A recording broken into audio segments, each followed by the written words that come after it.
कृष्णाय वासुदेवाय हरे परमात्मने प्रणत कलेश नाशाय गोविंदाय नमो नमः। हे वासुदेव के पुत्र, हे कृष्ण, आपका स्मरण मात्र से सभी प्रकार के कला और कलेश का नाश होता है। ऐसे भगवान श्री गोविंद को मेरा साक्षात नमस्कार है। ओम श्री कृष्णाय नमः। हिंदू धर्म में एकादशी तिथि का विशेष महत्व होता है। मार्गशीर्ष मास के कृष्ण पक्ष की एकादशी तिथि को उत्पन्ना एकादशी कहते हैं। मान्यता के अनुसार एकादशी व्रत रखने की शुरुआत इसी दिन से हुई थी, क्योंकि सतयुग में इसी एकादशी तिथि को भगवान विष्णु के शरीर से एक देवी का जन्म हुआ था। इस देवी ने भगवान विष्णु के प्राण बचाए, जिससे प्रसन्न होकर विष्णु जी ने इन्हें एकादशी का नाम दिया। उत्पन्ना एकादशी का व्रत करने से व्यक्ति के जीवन में सुख शांति बनी रहती है, और ऐसी भी मान्यता है कि इस एकादशी का व्रत करने से निसंतान को संतान की प्राप्ति होती है और हर मनुष्य को आरोग्य काया की प्राप्ति होती है। इस व्रत को करने वाले व्यक्ति के सभी पाप नष्ट हो जाते हैं और जीवन के सभी सुखों को भोगकर वह अंत में विष्णु लोक को प्राप्त होता है। जो कोई भी व्यक्ति एकादशी का व्रत प्रारंभ करना चाहता हो तो वह उत्पन्ना एकादशी के व्रत से ही एकादशी व्रतों का प्रारंभ करे, जो कि बहुत शुभ रहता है।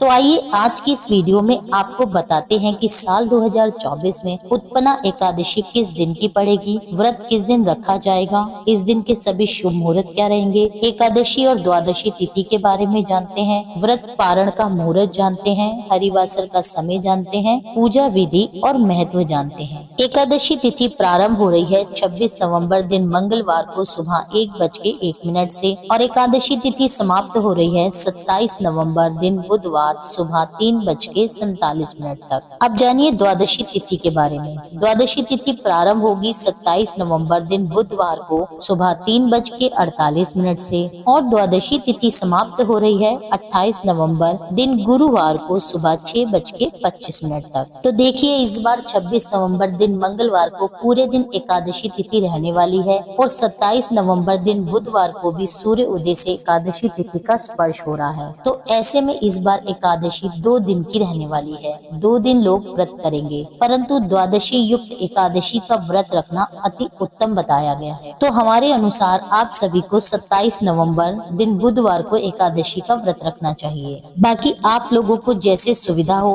आप उसके अनुसार भी व्रत रख सकते हैं। अब जान लेते हैं 26 नवंबर दिन मंगलवार के सभी शुभ मुहूर्त। इस दिन सूर्योदय होगा सुबह 6:52 और सूर्यास्त होगा शाम 5:36। ब्रह्म मुहूर्त रहेगा सुबह 5:16 से 6:04। अमृत काल मुहूर्त रहेगा इस दिन 9:46 से 11:34 तक। द्विज पुष्कर योग रहेगा शाम 4:34 से शाम 6:53, जो कि बहुत शुभ मुहूर्त है। नक्षत्र मुहूर्त रहेगा सुबह से 4:34 तक और उसके बाद चित्रा योग आरंभ हो जाएगा। राहु काल समय रहेगा दोपहर 3 बजे से 4:30 बजे तक। अब आप इन सब शुभ योगों में पूजा पाठ का कार्य कर सकते हैं। अब जान लेते हैं 27 नवंबर दिन बुधवार के सभी शुभ मुहूर्त। इस दिन सूर्योदय होगा सुबह 6:53 और सूर्यास्त होगा शाम 5:36। इस दिन ब्रह्म मुहूर्त रहेगा सुबह 5:16 से 6:05 तक। इस दिन हस्त नक्षत्र और चित्रा नक्षत्र रहेंगे, जो कि बहुत शुभ रहेंगे। अमृत काल मुहूर्त रहेगा दोपहर 12:26 से 2:14 तक। राहु काल समय रहेगा 12 बजे से 1:30 बजे तक। अब जानिए हरिवासर का समय, जिस समय में एकादशी व्रत का पालन नहीं किया जाता।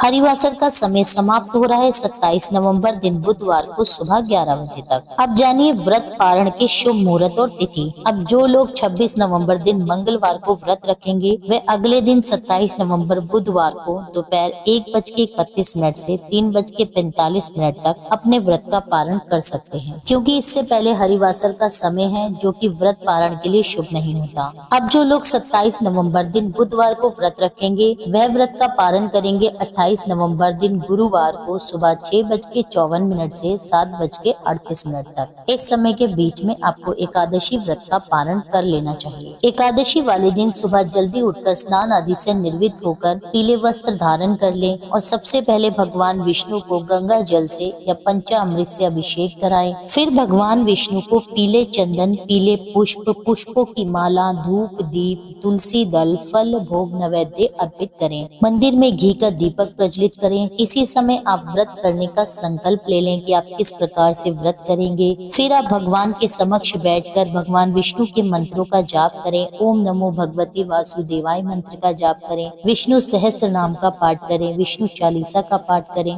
उत्पन्ना एकादशी की व्रत कथा पढ़ें या सुने। पूरी श्रद्धा के साथ अंत में भगवान श्री हरि और माता लक्ष्मी जी की आरती करें। भगवान विष्णु को तुलसी दल सहित भोग अर्पित करें। अंत में भगवान से क्षमा याचना कर लें। सारा दिन उपवास रख के भगवान विष्णु के मंत्रों का जाप करें। रात्रि जागरण करें यदि आपके लिए संभव हो तो। अगले दिन द्वादशी पर भगवान विष्णु का पूरे विधि विधान से पूजन करें। व्रत कथा सुने। यदि संभव हो तो ब्राह्मणों को भोज कराएं। दान दक्षिणा देकर संतुष्ट करें। नहीं तो आप मंदिर में भी दान कर सकते हैं। किसी जरूरतमंद या किसी गरीब व्यक्ति को इस दिन दान करें। उसके बाद जो भी आपने सात्विक भोजन बनाया है उसका भगवान श्री विष्णु को भोग लगाएं। यदि आपने इस दिन चावल बनाए हैं तो उसका भी भगवान विष्णु को भोग अवश्य लगाएं, क्योंकि द्वादशी तिथि पर चावलों का सेवन किया जाता है। भगवान को भोग लगाने के बाद आप खुद भी सात्विक भोजन ग्रहण करके अपने व्रत का पालन शुभ मुहूर्त में कर सकते हैं। एकादशी तिथि के नियमों का पालन आपको दशमी तिथि से ही करना होता है, इस बात का ध्यान रखें। दशमी तिथि पर ही आप चावलों का सेवन न करें। इस दिन आप सात्विक और शुद्ध भोजन लें और आप तुलसी दल भी पहले से ही तोड़ लें, क्योंकि एकादशी और द्वादशी तिथि पर तुलसी दल नहीं तोड़ा जाता।